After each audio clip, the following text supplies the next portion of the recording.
The Fellowship of the Ring, first part of Lord of the Rings, by J.R.R. Tolkien, narrated by Michael Overton. 3 rings for the elven kings under the sky. 7 for the dwarf lords in their halls of stone. 9 for mortal men doomed to die. 1 for the Dark Lord on his dark throne, in the land of Mordor where the shadows lie. 1 ring to rule them all, 1 ring to find them, 1 ring to bring them all, and in the darkness bind them, in the land of Mordor where the shadows lie. The Fellowship of the Ring. Book 1, Chapter 1. A long-expected party. When Mr. Bilbo Baggins of Bag End announced that he would shortly be celebrating his 11th birthday with a party of special magnificence, there was much talk of excitement in Hobbiton. Bilbo was very rich and very peculiar, and had been the wonder of the Shire for 60 years, ever since his remarkable disappearance and unexpected return. The riches he had brought back from his travels had now become a local legend, and it was popularly believed, whatever the old folk might say, that the hill at Bag End was full of tunnels stuffed with treasure. And if that was not enough for fame, there was also his prolonged vigor to marvel at. Time wore on, but it seemed to have little effect on Mr. Baggins. At 90, he was much the same as 50. At 99, they all began to call him well-preserved, but unchanged would have been nearer mark. There were some that shook their heads and thought this was too much of a good thing. It seemed unfair that anyone should possess, apparently, perpetual youth and, well, reputedly inexhaustible wealth. They'll have it be paid for, they say. It isn't natural, and trouble will come of it. But so far trouble had not come, and Mr. Baggins was generous with his money most people were willing to give for his oddities and his good fortune. He remained on visiting terms with his relatives, except of course the Sackville Bagginses, and had many devoted admirers among the hobbits of poor and unimportant families. But he had no close friends, until some of his younger cousins began to grow up. The eldest of those, and Bilbo's favorite, was young Frodo Baggins. When Bilbo was 99, he adopted Frodo as his heir, and brought him to live at Bag End, and the hopes of the Sackville Bagginses were finally dashed. Bilbo and Frodo happened to have the same birthday, September 22nd. "You'd better come live here, Frodo, my lad," said Bilbo one day, "and then we can celebrate our birthday parties comfortably together." And at that time Frodo was still in his tweens, as the hobbits called their irresponsible 20s between childhood and the coming age of 33. 12 more years passed. Each year the Bagginses had given very lively combined birthday parties at Bag End, but now it was understood that something quite exceptional was being planned for that autumn. Bilbo was going to be 111. 111, a rather curious number, and a very respectable age for a hobbit. The old Took himself only had reached 130, and Frodo was going to be 33. 33, an important number, the date of his coming of age. Tongues began to wag in Hobbiton and Bywater, and the rumor of the coming event traveled all over the Shire. The history and character of Mr. Bilbo Baggins became once again the chief topic of conversation, and the older folks suddenly found their reminiscences in welcome demand. No one had more attentive audience than the old Ham Gamgee, commonly known as the Gaffer. He held forth at the Ivy Bush, a small inn on the Bywater Road, and he spoke with some authority, for he had tended the garden at Bag End for 40 years. and had helped old Hallman in the same job before that. Now that he was giving himself, growing old and stiff to the joints, the job was mainly carried on by his youngest son, Sam Gamgee. Both father and son were on very friendly terms with Bilbo and Frodo. They lived on the hill itself, number 3 Bagshot Row, just below Bag End. A very nice, well-spoken, gentle hobbit is Mr. Bilbo, as I've always said, the gaffer declared, with perfect truth, for Bilbo was quite polite to him, calling him Master Hamfest, and consulting them and constantly upon the growing of vegetables in the matter of roots, especially potatoes. The gaffer was recognized as the leading authority by all the neighborhood, including himself. "But what about this Frodo that lives with him?" asked the old Noakes of Bywater. "Baggins is his name, but he's more than half a brandy buck, they say. Beats me why any Baggins of Hobbiton should be looking for a wife away there from Buckland. Those folks are so queer." "Ain't no wonder they're queer," put in Daddy Twofoot, the gaffer's next-door neighbour. "If they live in the wrong side of the Brandywine River, and they ride up the Old Forest, that's a dark, bad place, if half the tales are true." "Well, you're right, Dad," said the gaffer. "Not that the brandy bucks of Buckland live in the Old Forest, but they're a queer breed, seemingly. They fool around with boats on that big river, and I say it ain't natural. Some wonder that trouble came off it, I say. But, be that as it may, Mr. Frodo is a nice young hobbit, as you could wish to meet. Very much like Mr. Bilbo, and in more than looks, after his father was a Baggins. A decent, respectable hobbit was Mr. Drogo Baggins. There was never much to tell of him, till he was drowned." "Drowned?" said several voices. They had heard this and other darker rumors before, of course, but hobbits have a passion for family history, and they were ready to hear it again. "Well, so they say," said the gaffer. "You see, Mr. Drogo, he had married poor Miss Primula Brandybuck, and she was Mr. Bilbo's first cousin on the mother's side, her mother being the youngest of the old Took's granddaughters, and Mr. Drogo was his second cousin, so Mr. Frodo is his first and second cousin, once removed either way. As the saying is, if you follow me, and Mr. Drogo was standing by the brandy hall in his father-in-law, old Mr. Gorboduc, as he often did after his marriages, him being partial to his vitals, and the old Gorboduc keeping him mighty generous table, and he went out bowling on the Brandywine River, and he and his wife were drowned, and my poor Mr. Frodo, only child after all." "I've heard that they went on the water after dinner in the moonlight," said the old Noakes, "and it was Drogo's weight that sunk the boat. And I heard that he pushed him in and pulled her in after him," said Sandyman, the Hobbiton miller. "You shouldn't listen to all you hear, Sandyman," said the gaffer, who didn't like much the miller. "There's no call to go off pushing and pulling. Boats are quite tricky enough for those that sit in it still, without looking further for those who cause of trouble.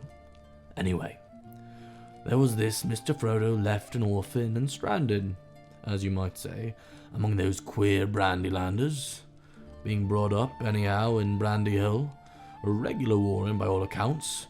The old Master Gorboduc never had fewer than a couple hundred relations in the place. Mr. Bilbo never did a kinder deed than when he brought back the lad to live among decent folk. But I reckon it was a nasty knock for all those Sackville Bagginses. They thought they were going on and get Bag End. That time when he went off and thought he was dead, and the cousins came back and orders them off, and then he goes on living and never looking a day older, bless him, and suddenly produces an heir, and as all the papers made out proper, the Sackville Bagginses will never see the inside of Bag End now, or it is hoped to be not. "There is a tidy bit of money tucked away in there, I hear tell," said a stranger, visitor busying on business for a Mitchell delving in the West Farthing. "At the top of your hill is full of tunnels packed with chests of gold and silver and jewels, by what I've heard." "Then you've heard more than I can speak to," answered the gaffer. "I know nothing about jewels. Mr. Bilbo is free with his money, and he seems in no lack of it, but I know in no tunnel making. I saw Mr. Bilbo when he came back. Matter of 60 years ago I saw Mr. Bilbo when I was a lad. I'd not long come to practice the old omen, him being my dad's cousin, but him had me up at the bag end helping him to keep folks in the trampling and trespassing all over the garden while the sale was on. And in the middle of it, old Mr. Bilbo comes up the hill with a pony and some mighty big bags and a couple of chests. I doubt that it was partially full of treasure he'd picked up in the foreign parts, where there'd be mountains of gold, they say. But there wasn't enough to fill tunnels. But my lad Sam will know more about that. He's in and out of Bag End. Crazy stories about the old days he is, and he listens to Mr. Bilbo's tales. Mr. Bilbo has learned him his letters, meaning no harm, mark you, and I hope no harm will come of it. Elves and dragons, I say to him, cabbages and potatoes are better for you and me. Don't go mitten up in business of your betters, or no trouble in a land too big for you, I says to him. But I might say it to others, he added with a look of stranger to the miller. But the gaffer did not convince his audience. The legend of Bilbo's wealth was now firmly too fixed in the minds of the younger generation of the hobbits. But he had likely enough been added to what he brought first, argued the miller, voicing common opinion. He's often away from home, and look at the outlandish folk that visit him, dwarves coming at night, and that old wandering conjurer, Gandalf, and all. You can say what you like, gaffer, but Bag End's a queer place, and its folk are queerer. And you can say what you like, but you know nothing more about it than you do of boating, Mr. Sandyman, reported the gaffer, disliking the miller even more than usual. If that's being queer, then we could do with a bit more queerness in these parts. There is not a way that wouldn't offer a pint of beer to a friend, if they lived in a hole in the golden walls. They do things proper at Bag End. Or Sam says that everyone's going to be invited to the party. And there's even going to be presents, mark you. Presents for all this very month as is. That very month was September. As fine as you could ask. A day or two later, a rumor, probably started by the knowledgeable Sam, was spread that there were to be fireworks. Fireworks, what is more, such he had not been seen in the Shire for nigh on a century. Not indeed since the old Took died. Days passed and the day drew nearer. An odd-looking wagon laden with odd-looking packages rolled into Hobbiton one evening and toiled up the hill to Bag End. The startled hobbits peered out of their lamplit doors to gape at it. It was driven by outlandish folk singing strange songs, dwarves with long beards and deep hoods. A few of them remained at Bag End. At the end of the second week in September, the cart came in through Bywater from a direction of Brandywine Bridge in broad daylight. An old man was driving it all alone. He wore a tall, pointed blue hat, a long grey cloak, and a silver scarf. He had long white beard and bushy eyebrows that stuck out behind the brim of his hat. Small hobbit children ran after the cart all through Hobbiton and right up the hill. It had a cargo of fireworks, as they rightly guessed. At Bilbo's front door, the old man began to unload. There were great bundles of fireworks of all sorts and shapes, each labeled with a large red G and an elf rune. That was Gandalf's mark, of course. The old man was Gandalf the wizard, whose flame in the Shire was due to mainly his skill with fires, smoke, and lights. His real business was far more difficult and dangerous, but the Shire folk knew nothing about it. To them, he was just one of the attractions at the party. Hence, the excitement of the hobbit children. "G for grand!" they shouted, and the old man smiled. They knew him by sight, though he only long appeared in Hobbiton occasionally, and never stopped much longer. But neither they nor any of the oldest of their elders had seen one of his firework displays. They now belonged to a legendary past. When the old man, helped by Bilbo and some dwarves, had unfinished all of his loading, Bilbo gave a few pennies away, but not a single squib or cracker was forthcoming, to the disappointment of the onlookers. "Run away now," said Gandalf. "You'll get plenty when the time comes." Then he disappeared back inside with Bilbo, and the door was shut. The young hobbit stared at the door in vain for a while, and then made off, feeling that the day of the party would never come. Inside Bag End, Bilbo and Gandalf were sitting at the open window of a small room looking out on west to the garden. The late afternoon was bright and peaceful.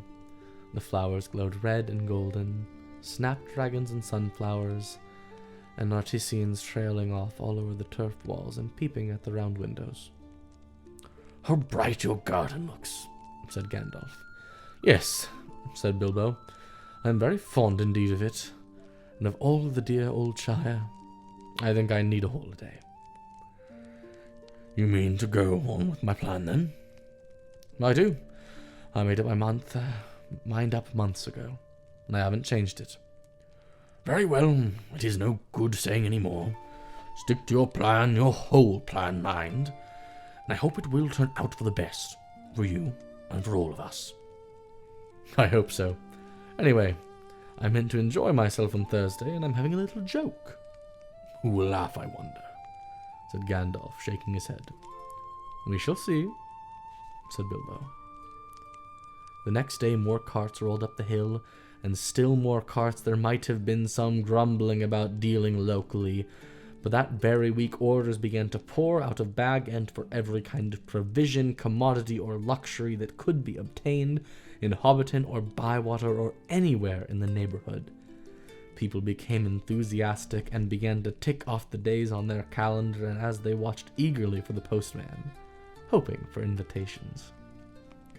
Before long, the invitations began pouring out, and Hobbiton post office was blocked, and the Bywater post office was snowed under, and voluntary assistant postmen were called for. There's a constant stream of them going up the hill, carrying hundreds of polite variations of "Thank you, I shall certainly come." A notice appeared on the gate at Bag End. No admittance except on party business. Even those who had or preferred to have party business were seldom allowed inside. Bilbo was busy writing invitations, ticking off answers, packing up presents, and making some private preparations of his own. From the time of Gandalf's arrival, he remained hidden from view. One morning, the hobbits woke to find the large field south of Bilbo's front door covered with ropes and poles for tents and pavilions. A special entrance was cut out into the back leading of the road, and wide steps and a large white gate was built there. The three hobbit families of Bagshot Row envied. The old gaffer Gamgee stopped even pretending to work in his garden. The tents began to go up. There was an especially large pavilion, so big that the tree that grew in the field was right inside it, and stood proudly near one end, at the head of the chief table. Lanterns were hung on all the branches. More promising still, to a hobbit's mind, an enormous open-air kitchen was erected in the north corner of the field. A draft of cooks from every inn and eating house for miles around arrived. 'Twas a plan the dwarves and under-awed folk were quartered at Bag End. Excitement rose to its height. Then the weather clouded over. That was on Wednesday, the eve of the party. Anxiety was intense. Then Thursday, September the 22nd, actually dawned. The sun got up, the clouds vanished, flags were unfurled, and the fun began. Bilbo Baggins called it a party, but it was really a variety of entertainments rolled into one. Practically everybody living near was invited. A few were overlooked by accident, but as they turned up all the same, that did not matter. Many people from the other parts of the Shire were also asked, and there were even a few from outside the borders. Bilbo met the guests and additions at the new White Gate in person. He always gave presents all and the sundry. The latter were those who went out again by back way and came in again by the gate. Hobbits give presents to other people on their own birthdays. Not very expensive ones at a rule, and not so lavishly as on this occasion, but it was not a bad system. And actually, in Hobbiton and Bywater, every day in the year was someone's birthday, so that every hobbit in those parts had a fair chance of at least one present, at least once a week. But they never got tired of them. On this occasion, the presents were unusually good. The hobbit children were so excited that for a while they almost forgot about eating. There were toys of the like which they had never seen before, all beautiful and some obviously magical. Many of them had indeed been ordered a year before, and some had come all the way from the mountain and from Dale, and were of real dwarf make. With every guest had been welcomed and was finally inside the gate, there were songs, dances, music, games, and of course, food and drink. There were 3 official meals: lunch, tea, and dinner, or supper, but lunch and tea were marked chiefly by the fact that at those times all the guests were sitting down and eating together. At other times there were merely lots of people eating and drinking continuously, from 11s until 6:30, and when the fireworks started. The fireworks were by Gandalf, and were not only brought by him, but designed and made by him. And the special effects, set pieces, and flights of the rockets were let off by him. But there was also a generous distribution of squibs, crackers, bacca-rappers, sparklers, torches, dwarf candles, elf fountains, goblin barkers, and thunder claps. They were all superb. The art of Gandalf improved with age. There were rockets like a flight of scintillating birds singing with sweet voices. There were green trees with trunks of dark smoke, their leaves opened like a whole spring unfolding in the moment, their shining branches dropping golden flowers down upon astonished hobbits, disappearing with a sweet scent before they touched unturned faces. There were fountains of butterflies that flew glittering into the trees. There were pillars of colored flares that rose and turned into eagles or sailing ships, or flanks of flying swans. There was a red thunderstorm and a shower of yellow rain. There was a forest of silver spears that sprang suddenly into the air with a yell like an embattled army that came down again upon the water with a hiss like 100 hot snakes. And then there was also one last surprise, in honor of Bilbo, and it was started with the hobbits eagerly as Gandalf intended. The lights went out, a great smoke went up, it shaped itself like a mountain seen in the distance, and began to glow at the summit. It spouted green and scarlet flames, and out flew a red golden dragon. Not life-size, but terribly lifelike. Fire had come from his jaws, and his eyes glared down. There was a roar, and he whizzed 3 times over the heads of the crowd. They all ducked, and many fell flat on their faces. The dragon passed like an express train, turned a somersault, then burst over Bywater with a deafening explosion. "That is the signal for supper," said Bilbo. The plain alarm vanished almost at once, and appropriate hobbits leapt to their feet. There was a splendid supper for everyone.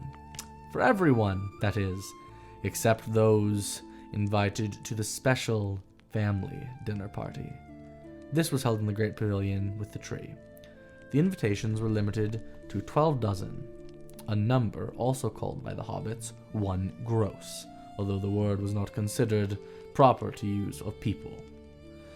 And the guests were selected from all the families to which Bilbo and Frodo were related, and with an addition of a few special unrelated friends, such as Gandalf. Many hobbits were included, and present by parental permission. 4 hobbits were easygoing with their children in a matter of sitting up late, especially when there's a chance of getting them a free meal. Bringing up hobbits took a lot of provender. There were many Bagginses and Boffins, and many Tooks and Brandybucks. There was various Grubbs, relations of Bilbo's Baggins' grandmother, and various Chubbs, connections of his Took grandfather, and the selections of Burnses, Bolgers, Baggeeses, Brockhouses, Goodbodies, Hornblowers, and Proudfoots. Some of these were only very distantly connected to Bilbo. and some had hardly ever been in Hobbiton before, as they lived in remote corners of the Shire. The Sackville Bagginses were not forgotten. Otho and his wife, Lobelia, were present. They disliked Bilbo and detested Frodo, but so magnificent was the invocation card, written in golden ink, that they had felt it was impossible to refuse. Besides, their cousin Bilbo had been specializing in food for many years, and his table had a high reputation. All the 144 guests expected a pleasant feast, though they rather dreaded the after-dinner feast of their host, an inevitable item. He was liable to drag in bits of what he called poetry in his speech, and sometimes, after a glass or two, would allude to the absurd ventures of his mysterious journey. The guests were not disappointed. They had had a very pleasant feast. In fact, an engrossing entertainment, rich, abundant, varied, and prolonged. The purchase of provisions fell almost to nothing throughout the district in the ensuing weeks. But as Bilbo's catering had depleted the stocks of most of the stores, cellars, and warehouses for miles around, that did not matter much.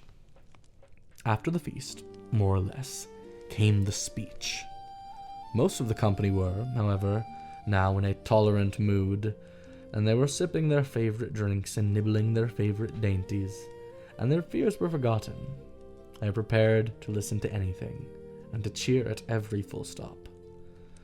"My dear people," began Bilbo, rising in his place. "Hear, hear, hear," they shouted, and kept on repeating it in chorus. Bilbo left his place and went and stood on a chair under the illuminated tree.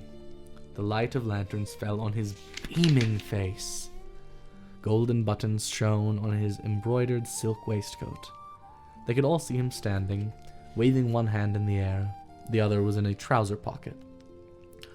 "My dear Bagginses and Buffins," he began again, "and my dear Tooks and Brandybucks, and Grubbs and Chubbs and Broses and Hornblowers and Bulgers and Burdlegraces and Bluebodies, Brockhouses and Proudfoots." "Proud feet," shouted an elderly hobbit from the back of his pavilion. His name, of course, was Proudfoot. As all well merited, his feet were large, exceptionally furry, and both were on the table. "Proudfoots," repeated Bilbo. "Also, my good Sackville Bagginses, that I welcome back at last to Bag End. Today is my 111th birthday. I'm 111 today. Hooray, hooray! Many happy returns," they shouted, and they hammered joyously at their tables. Bilbo was doing splendidly. This was the sort of stuff they liked. Short and obvious.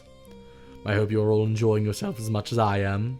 Deafening cheers, cries of yes and no, noises of trumpets and horns, pipes and flutes and other musical instruments. There were, as has been said, many young hobbits present. Hundreds of musical crackers had been pulled. Most of them bore the Dale mark on them, which did not convey much to most of the hobbits, but they all agreed they were marvelous crackers. They contained instruments small, but of perfect make and enchanting tones.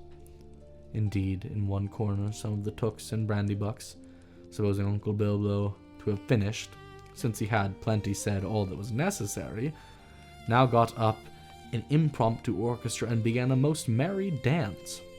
Master Ivard Took and Miss Melia Brandybuck got on the table with bells in their hands and began to dance the spring ring, a pretty dance, but rather vigorous. But Bilbo had not finished. Seizing a horn from a youngster nearby, he blew 3 loud hoots. The noise subsided. "I shall not keep you long," he cried. Cheers for all the assembly. "I've called you all together for a purpose." Something in the way he said this almost made an impression. There was almost a silence, and then 2 of the Tooks pricked up their ears. "Indeed, for 3 purposes. First of all, to tell you that I am immensely fond of you all, and that 11 years is too short a time to live among such excellent and admirable hobbits." Tremendous outburst of approval. "I don't know half of you half as well as I should like, and I like less than half of you half as well as you deserve." This was unexpected and rather difficult. There was some scattered clapping, but most of them were trying to work out and see if it came to a compliment. Secondly, to celebrate my birthday. Cheers again. I should say our birthday, for it is also the birthday of my heir and nephew Frodo. He comes of age and into his inheritance today. Some perfunctory clapping by the elders and some loud shouts of Frodo, Frodo, jolly old Frodo from the juniors. The Sackville Bagginses scowled and wondered what was meant by coming into his inheritance. Together we score 144. New numbers were chosen to fit this remarkable total. 1 gross, if I may use the expression. No cheers. This was ridiculous. Many of the guests, and especially the Sackville Bagginses, were insulted, feeling sure they had only been asked to fill up the required number, like goods in a package.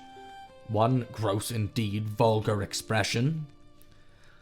It is also, if I may be allowed to refer to ancient history, the anniversary of my arrival by barrel at Estragoth on Long Lake. Though the fact is that my birthday slipped my memory on that occasion. I was only 51 then, and birthdays did not seem so important. The banquet was very splendid, however, though I had a bad cold at the time. I remember, and could only say, thank you very much. I now repeat it more correctly. Thank you very much for coming to my little party. Obstinate silence.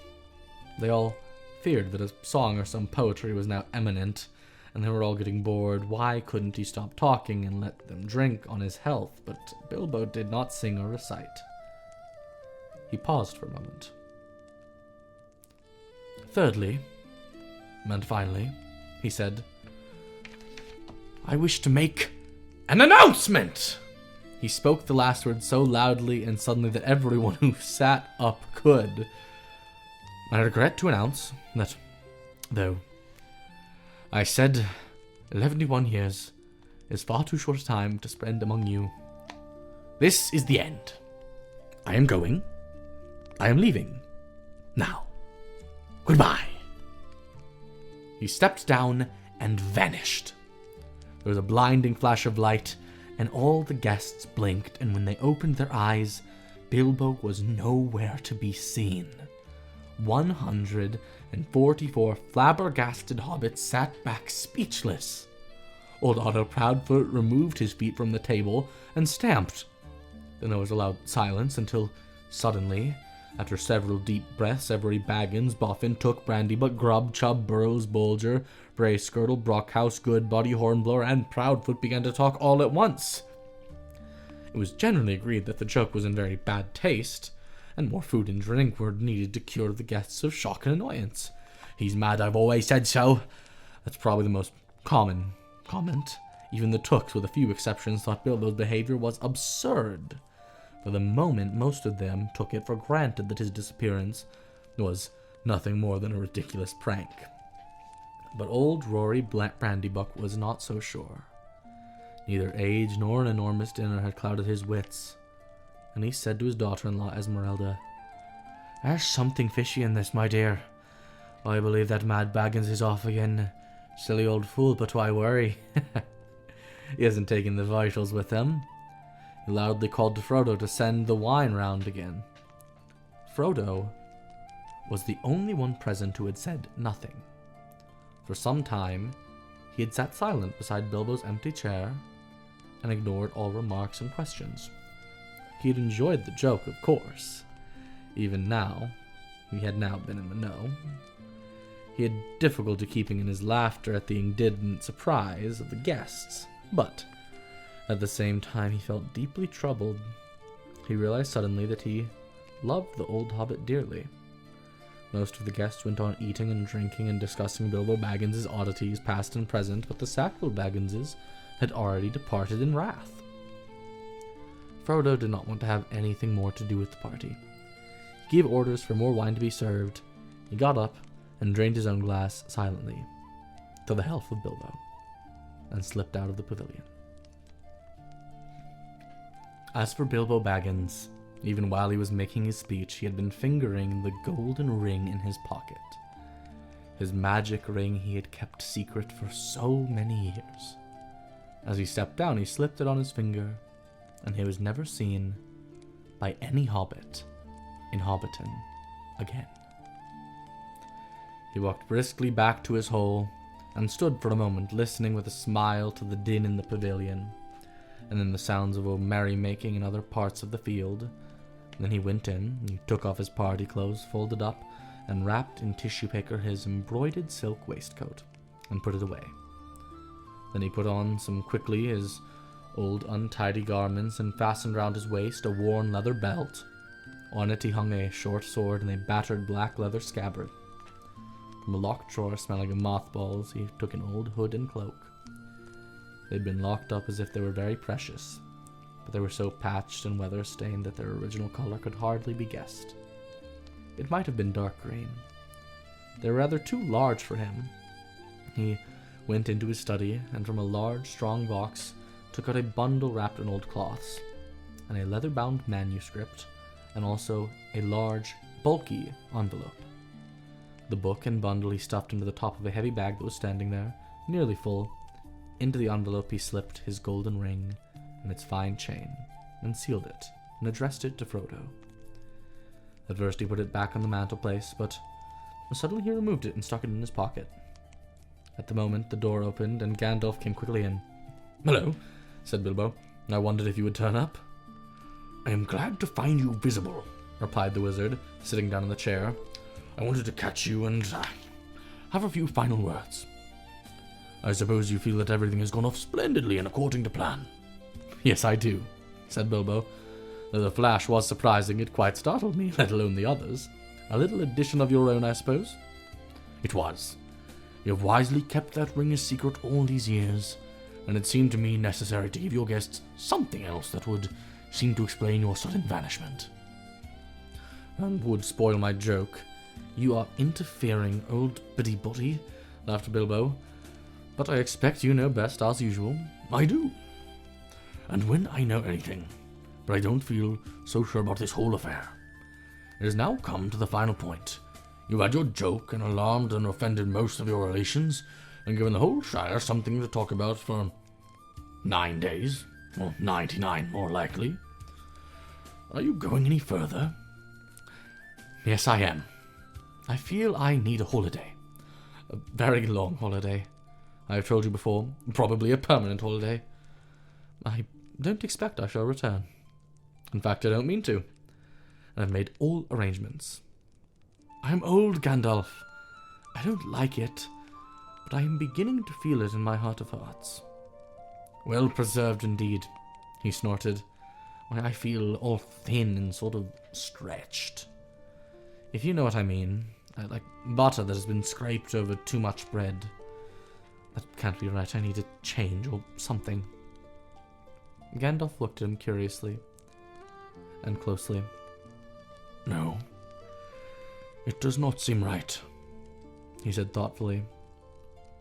"No, after all, I believe your plan probably is best." "Well, I've made up my mind anyway. I want to see the mountains again, Gandalf. Mountains, and then find somewhere where I can rest, in peace and quiet, without a lot of relatives prying around. And I can string a confused visitors hanging on the bell, and I might find somewhere where I can finish my book. I have had a thought of a nice ending for it." And he lived happily ever after, till the end of his days. Gandalf laughed. "I hope he will. But nobody will read the book, however it ends." "Oh, they may. In years to come. Frodo has read some already, as far as it has gone. You'll keep an eye on Frodo, won't you?" "Yes, I will. 2 eyes, as often as I can spare them." He would come with me, of course, if I asked him. In fact, he offered to come, just before the party, but he does not really want to yet. I want to see the wild country again before I die, and the mountains, but he is still in love with the Shire, with woods and fields and little rivers. He ought to be comfortable here. I am leaving everything to him, of course, except a few ornaments. I hope he will be happy when he gets used to being on his own. Next time he was his own master now. Everything? Said Gandalf. The ring as well? You agreed to that, you remember? Well, yes, I suppose so, stammered Bilbo. Where is it? In the envelope, if you must know, said Bilbo impatiently. There, on the mantelpiece. Well, no, here it is in my pocket. He hesitated. Isn't that odd now? He said softly to himself. Yes, after all, why not? Why shouldn't it stay in there? Gandalf looked very hard at Bilbo, and there was a gleam in his eyes. I think, Bilbo, he said quietly, I should leave it behind. Only want to? Well, yes, and no. Now it comes to it, I don't like parting with it at all. I may stay, and I don't really see why I should. Why would you want me to do? He asked, and see a curious change came over his voice. It was sharp with suspicion and annoyance.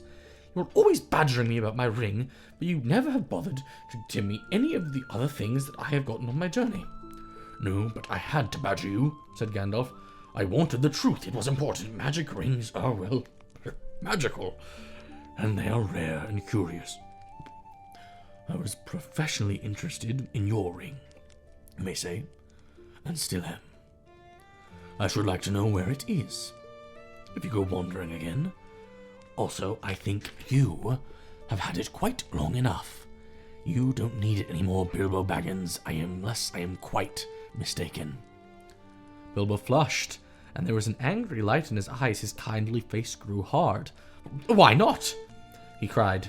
And what business of it is yours, anyways, to know what I do with my own things? It is my own. I found it. It came to me. Yes, yes, said Gandalf, but no need to get angry. If I am, it is your fault, said Bilbo. It is mine, I tell you. My own, my precious, yes, my precious.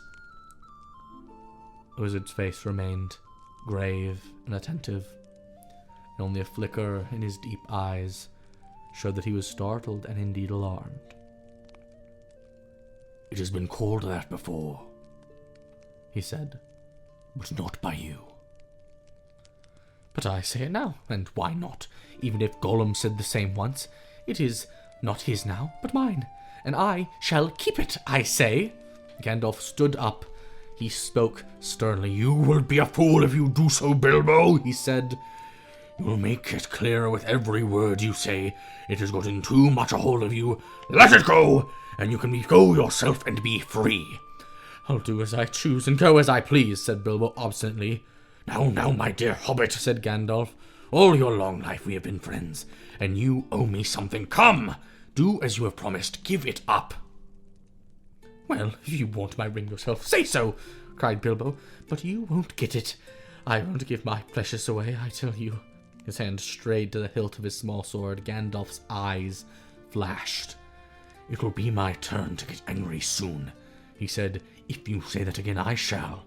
Then you will see Gandalf the Grey uncloaked. He took a step towards the hobbit, and seemed to grow tall and menacing. His shadow filled the little room. Bilbo backed away into the wall, breathed hard, his hand clutching in his pocket.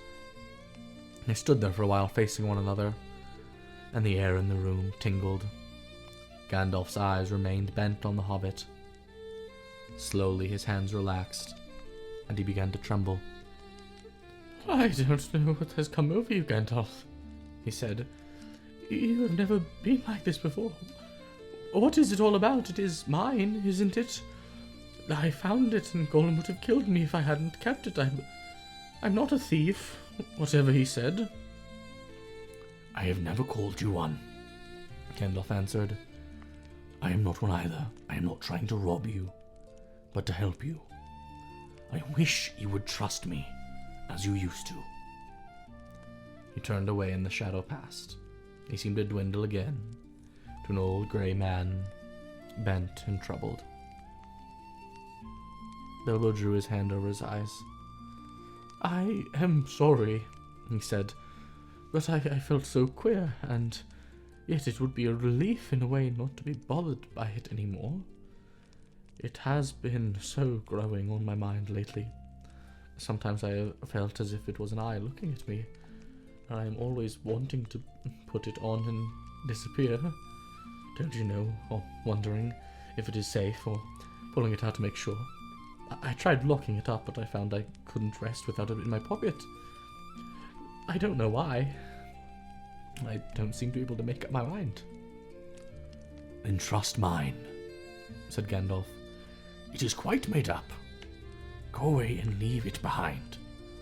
Stop possessing it, give it to Frodo, and I will look after him. Bilbo stood for a moment, tense and undecided. Presently he sighed. All right, he said with an effort. I will. Then shrugged his shoulders and smiled rather ruefully. After all, what is this party business was really about? Really, to give away lots of birthday presents and somehow make it easier to give away at the same time. It hasn't made it any easier in the end, but it would be a pity to waste all my preparations. It would quite spoil the joke. Indeed it would take away the only point I ever saw in the affair, said Gandalf. Very well, said Bilbo. It goes to Frodo with all the rest. He drew a deep breath. And now I really must be starting, or someone else will catch me. I will have said goodbye, and I couldn't bear to do it all over again. And he picked up his bag and moved to the door. You still have the ring in your pocket, said the wizard. Well, so I have. And my will, and all the other documents too. You had better take it and deliver it for me. That will be safest. No, don't give the ring to me, said Gandalf. Put it on the mantelpiece, it will be safe enough there. Till Frodo comes, I will wait for him. No. I will. Bilbo took out the envelope, and just as he was about to set it up by the clock, his hand jerked back, and the packet fell onto the floor. Before he could pick it up, the wizard stopped and seized it as if set in place. A spasm of anger passed swiftly over the hobbit's face again. Suddenly it gave way to a look of relief and a laugh. Well, that's that, he said. Now I'm off. They went down the hall. Bilbo chose his favorite stick from the sand. And then he whistled. 3 dwarves came out of different rooms where they had been busy. Is everything ready? Asked Bilbo. Everything packed and labeled? Everything, they answered. Well, let's start then. He stepped out the front door. It was a fine night, and the black sky was dotted with stars. He looked up, sniffing the air. What fun! What fun to be off again, off to the road with dwarves. This is what I have been really longing for years. Goodbye, he said, looking at his old home, and blowing to the door, bowing deeply. Goodbye, Gandalf. Goodbye for the present, Bilbo. Take care of yourself. You are old enough, and perhaps wise enough. Take care, I don't care. Don't you worry about me, I am as happy now as I have ever been. And that is saying a great deal, but the time has come. I am being swept off my feet at last. And then in a low voice, as if to himself, he sang softly in the dark. The road goes ever on and on, down to the door where it began. Now far ahead the road has gone, and I must follow if I can, pursuing it with eager feet, until it joins some larger way, where many paths and errands meet. Whither then I cannot say. He paused, silent for a moment. Then without another word, He turned away from the lights and voices in the field and tents, and followed by his 3 companions, went round into the garden. He jumped over a low place in the hedge at the bottom, and took to the meadows, passing into the night like a rustle of wind on the grass. Gandalf remained for a while, staring to him in the darkness. Goodbye, my dear Bilbo. Until our next meeting, he said softly, and went back indoors. Frodo came in soon afterwards, and found him sitting in the dark, deep in thought. "Has he gone?" he asked. "Yes," answered Gandalf. "He is gone at last." I hoped until this evening that it was only a joke," said Frodo. "But I knew in my heart he was really meant to go. He always used to joke about serious things. I wish I had come back sooner just to see him off."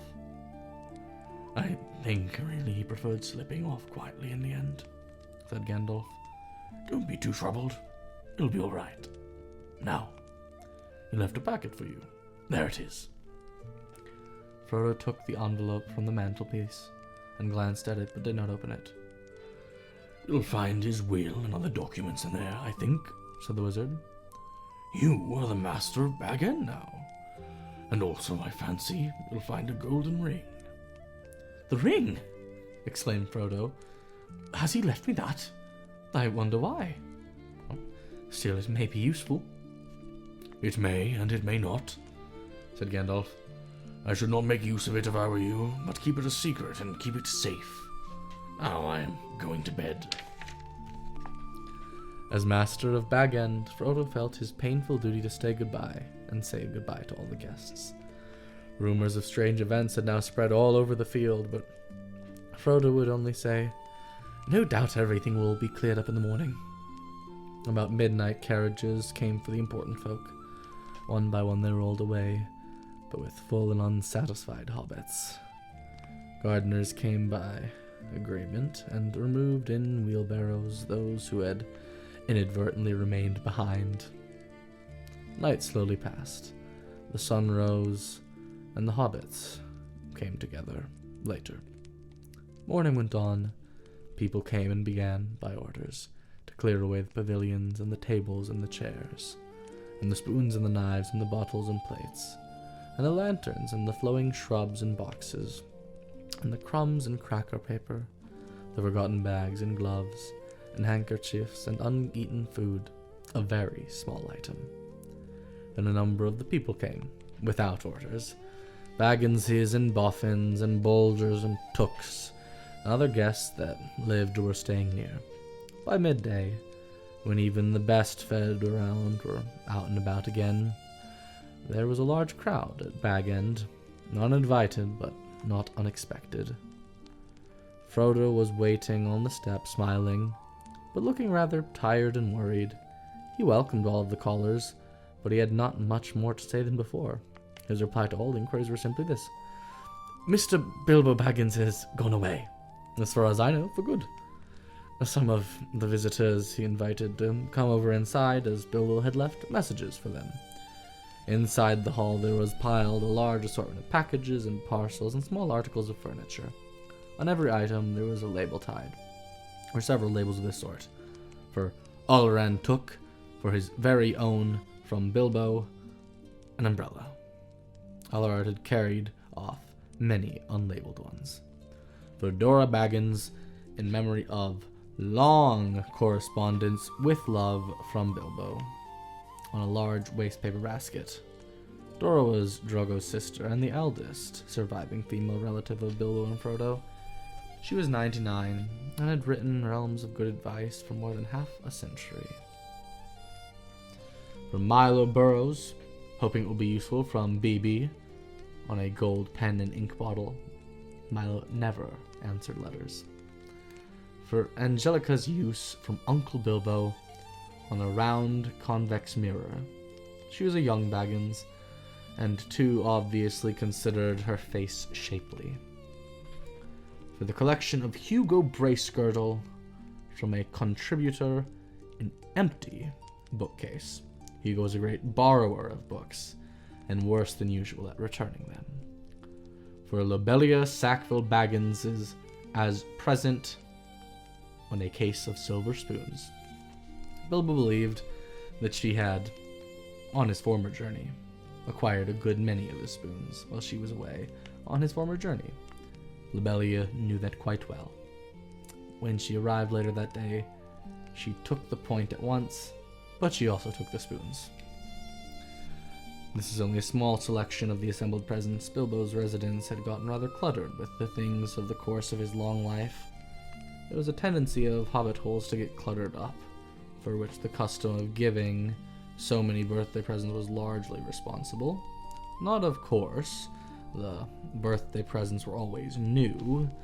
They were one or two old mathoms of forgotten ones that had usually circulated around the district, but Bilbo usually gave new presents and kept those he received.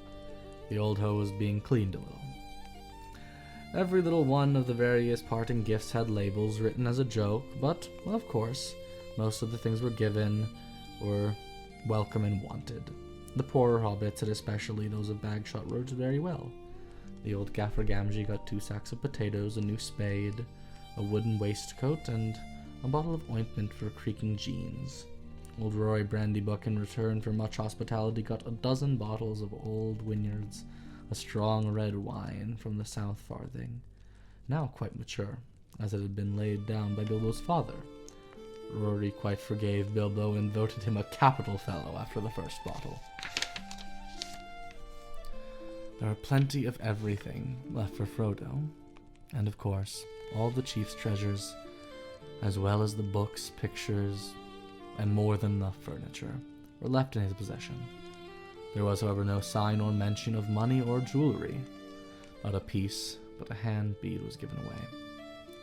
Frodo had a very hard time trying that afternoon. A false rumor that the whole household was being distributed free spread like wildfire, and before long the place was packed with people who had no business there, but could not be kept out. Labels got torn and mixed, and quarrels broke out. Some people tried to do swaps and deals in the hall, and others tried to make off with minor items not addressed to them, or with anything that seemed unwanted or unwatched. The road to the gate was blocked with barrows and handcarts. In the middle of the commotion, the Sackville Bagginses arrived. Frodo had retired for a while and left his old friend Merry Brandybuck to keep an eye on things. When Otho loudly demanded to see Frodo, Merry bowed politely. "He is indisposed," he said. "He is resting." "Hiding, you mean?" said Lobelia. "Anyway, we want to see him. And no, we mean to see him. Just tell him so." Merry left them for a while in the hall, and they had their tempers, and had enough time to discover their parting gift of spoons. It did not improve their tempers. Eventually they were shown to the study. Frodo was sitting at a table with a lot of papers in front of him. He looked indisposed to see the Sackville Bagginses at any rate. He stood up, fidgeting with something in his pocket, but he spoke quite politely. The Sackville Bagginses were rather offensive. They began by offering him bad bargain prices, as between friends, for various valuable and unlabeled things, when Frodo replied that the only things specially directed by Bilbo were given away. They said the whole affair was very fishy. "Only one thing is clear to me," said Otho, "and that is that you are doing exceedingly well out of it. I insist on seeing the will." Otho would have been Bilbo's heir, but for the adoption of Frodo. He read the will very carefully and snorted. It was, unfortunately, very clear and correct, according to the legal custom of the hobbits, which demand, among other things, 7 signatures of witness in red ink. "Foiled again," he said to his wife, "after waiting 60 years. Spoons! Fiddlesticks!" He snapped his fingers under Frodo's nose and stomped off. But Lobelia was not so easily got rid of. A little later, Frodo came out of his study to see how things were going on, and found her still to be in the place, investigating nooks and corners and tapping the floors. He escorted her firmly off the premises after he had relieved her of several small, but rather valuable, articles that she had somehow found fallen inside her umbrella. Her face looked as if it were in the throes of thinking out a really crushing, parting remark, but all she found to say, turning round on the step, was, "You'll live to regret it, young fellow. Why didn't you go too? You don't belong here, you're no Baggins. You're a brandy buck. Do you hear that, Mary? That was an insult." "If you like," said Frodo, as he shut the door on her. "It was a compliment," said Mary Brandybuck. "And so, of course, not true."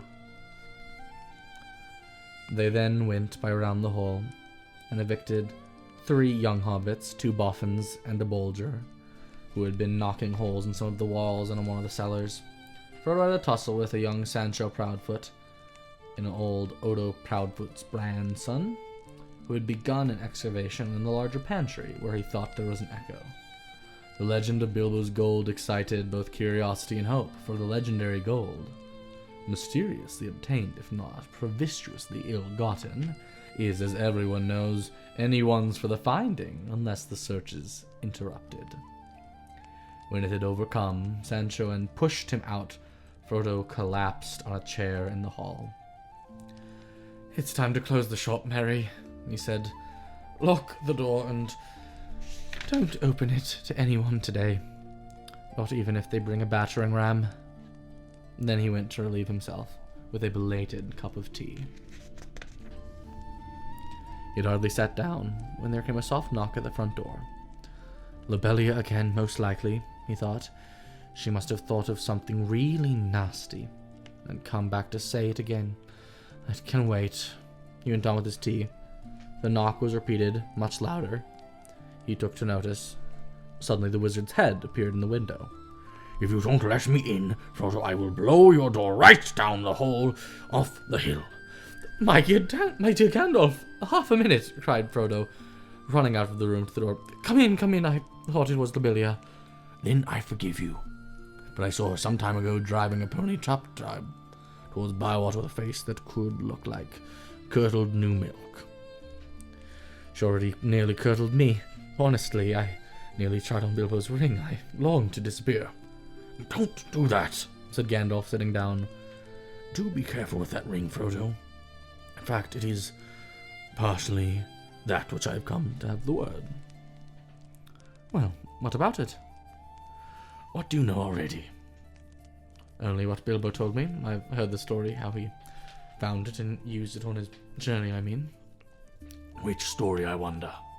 said Gandalf. "Oh, not what he told the dwarves and put in his book," said Frodo. "He told me the true story soon after I came to live here. He said you had pestered him till the old you, so I knew better too. No secrets between us, Frodo," he said. "But they're not going to go any further. It's mine, anyway." "That's interesting," said Gandalf. "Well, what did you think of it all?" "If you mean inventing all about a present, well, I thought the true story was more likely, and I couldn't see the point in altering it at all. It was very unlike Bilbo to do so anyway. I always thought it rather odd."